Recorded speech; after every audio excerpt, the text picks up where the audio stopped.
आज हम आपको एक कहानी सुनाएंगे जो कलयुग के इस दौर की ही कहानी हो सकती है।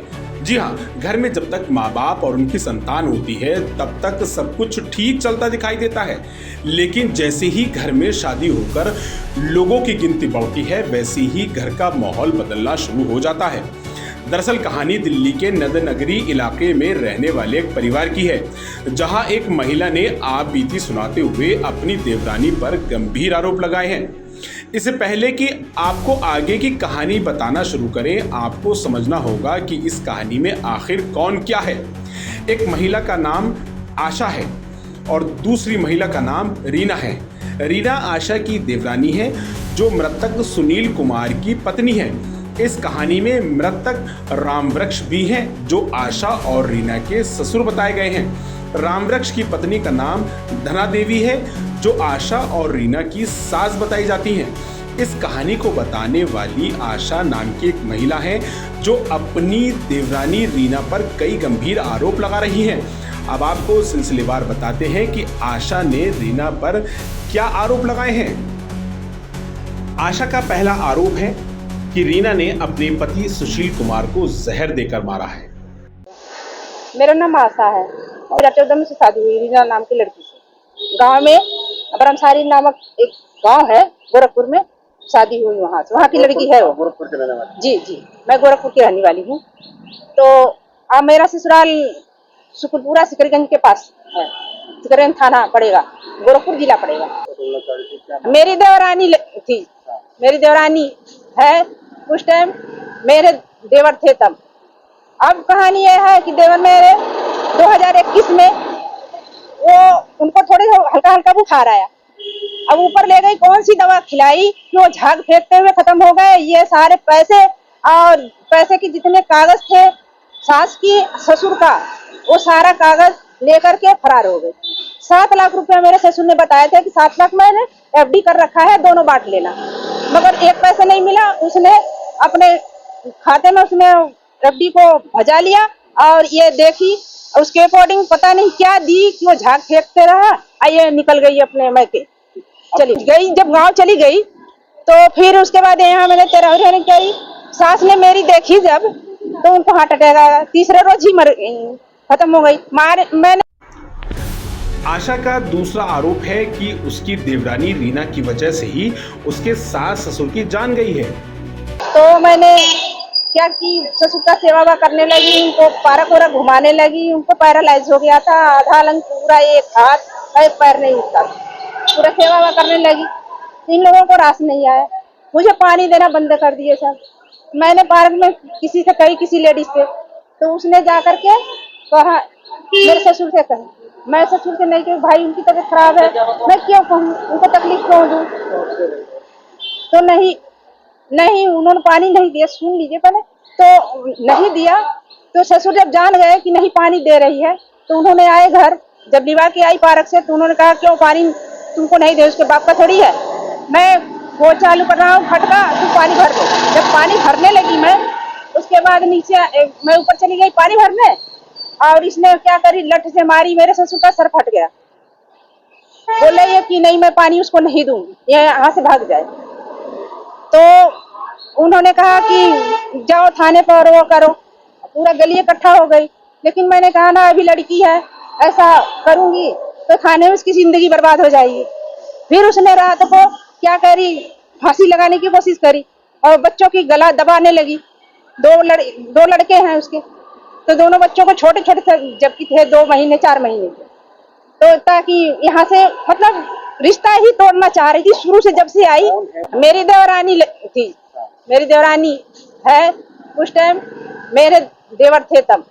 सास ने मेरी देखी जब, तो उनको हार्ट अटैक आया, तीसरे रोज ही मर गई, खत्म हो गई। मैंने सारा उनका किया, जो काटी कफन जा सारा करा। उसके बाद 2 साल के बाद ये आई फिर, तो कही मेरे छोटे छोटे बच्चे मैं कहाँ जाऊं। मैंने दया करके 2 कमरे दे दिए, तो भाई एक नीचे वाला भी दे दी, ग्राउंड फ्लोर, एक तीसरी दे दी कि अपना किराया उठा ले, बच्चों को पाल। इतना करने के बावजूद भी मकान मैंने दे दिया उसे।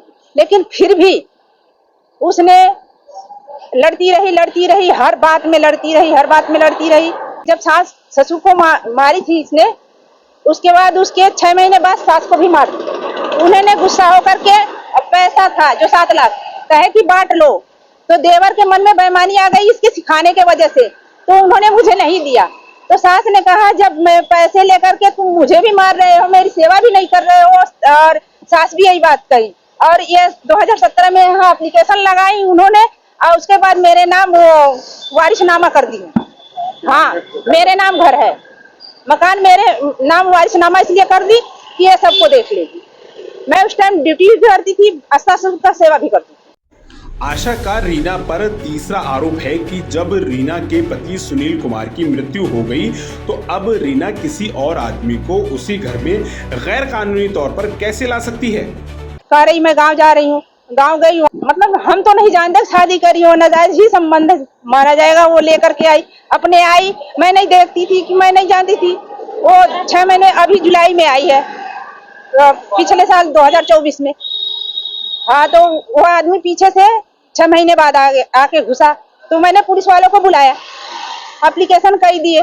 तो पुलिस वाला गया तो कहा जरा उधर हट जाना, मैं उधर को हटा दिया। मुझे उससे पैसे वैसे लेकर के कार्रवाई कुछ नहीं करा उसे निकालने को। मैंने कहा ये गैर आदमी क्यों रहेगा, इसे ले लेंगे।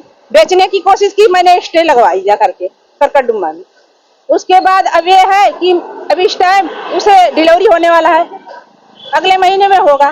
भाई वो जिससे वो साथ करी हो वो अपने घर ले जाए, मेरे घर क्यों वो पैदा करेगी।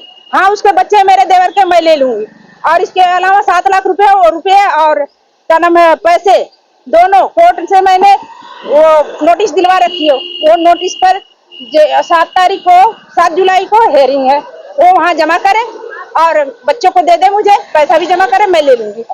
अब यही चाहती हूँ कि वो अपने आदमी लेकर के यहाँ से निकल जाए। जो आदमी खरीद रखा है हमारे ससुर के पैसे से, उसे लेकर के निकल जाए। बच्चों को देना चाहे तो दे दे मुझे, मैं ले लूंगी बच्चों को, और पैसा भी जमा कर दे। हालांकि आशा ने इस पूरे मामले को कानूनी रूप देते हुए देश के महामहिम राष्ट्रपति, प्रधानमंत्री, दिल्ली पुलिस कमिश्नर और एलजी से लेकर थाना नगरी तक शिकायत दर्ज करा रखी है। इतना ही नहीं, मामला करकटडुम्बा कोर्ट में भी चल रहा है। अब देखने वाली बात ये होगी कि कानूनी इस लड़ाई में किसकी जीत होती है। मैंने यहाँ नंदनगरी थाने पर दिए, उसके बाद वहाँ क्या सीलमपुर जा करके दी, जबकि प्रधानमंत्री राष्ट्रपति तक मैंने लगा रखा है एप्लीकेशन। कोई सुनवाई नहीं हुआ इनसे, बस केवल पता नहीं क्या वो दे रही है, पैसे कौड़ी क्या दे रही है कि मुझे कोई मेरा सुनवाई नहीं हो रहा। अभी कल परसों की बात है, वो 3-4 लेडीज़ कह रही थी कि बहन वो जो लौंडा आया है दूसरा यार खरीद रखी है, वो सुनील के बच्चों को मार रहा है, तू क्यों नहीं बोल रही है। मैंने कहा क्यों मैं बोलूंगी, ऐसे थोड़ी बोलूंगी, थाने पर बोलूंगी। भाई मुझे बच्चे दे, ऐसे औरत का कोई ठिकाना नहीं है। हमेशा आए दिन दिखाया जा रहा है ऐसे औरतें बच्चों को बेच भी सकती है। जब आदमी मार के भाग गई तो बच्चों को भी बेच देगी, कोई ठिकाना। 2 बेटे हैं, दोनों में मेरे पास 1 बेटा है, वो 2 बेटे मुझे मिल जाए कोई बात नहीं, मैं पाल लूंगी, लेकिन पैसा भी जमा करेगी। कह रही हूँ पुलिस से मैं रिक्वेस्ट करना चाह रही हूँ, हाथ जोड़ के प्रार्थना कर रही हूँ, और कोर्ट से भी यही प्रार्थना कर रही हूँ कि मुझे न्याय दिया जाए, मेरे साथ न्याय हो बस। क्योंकि आए दिन हमारे बच्चों को उठवाने की धमकी दे रही है। वो लौंडा जो आया है जुलाई में, जब आया मैंने पुलिस वालों को बुलाई तो उसने डंडा निकाल लिया मुझे मारने के लिए। कह रहा है कि मैं दरोगा का लड़का हूँ, तुम लोगों को मार पीट दूंगा। रास्ते में आती हूँ तो उल्टा सीधा बकते रहता है। मैं चाह रही हूँ कि ये दोनों निकल जाए, जो इसका यार है ये अपना लेकर जाए। जो बच्चा तीसरा होने वाला हो उसके घर पैदा करे, मेरे घर कोई न पैदा हो, उसका बच्चा न पैदा हो। जो बच्चा जो वारिस है, जो हमारे खून है, उन्हें छोड़ जाओ। वो सर्वे का काम करती हूँ मैं घर पर भी नहीं रहती हूँ। मेरे 2 बच्चे हैं, दोनों बच्चों को आए दिन धमकी देती रहती है कि तेरे बच्चों को उठवा दूंगी। आशा नाम है मेरा, उसके हस्बैंड का नाम मैं नहीं जानती, अपने देवर का नाम जानती हूँ। सुनील नाम था मेरे देवर का।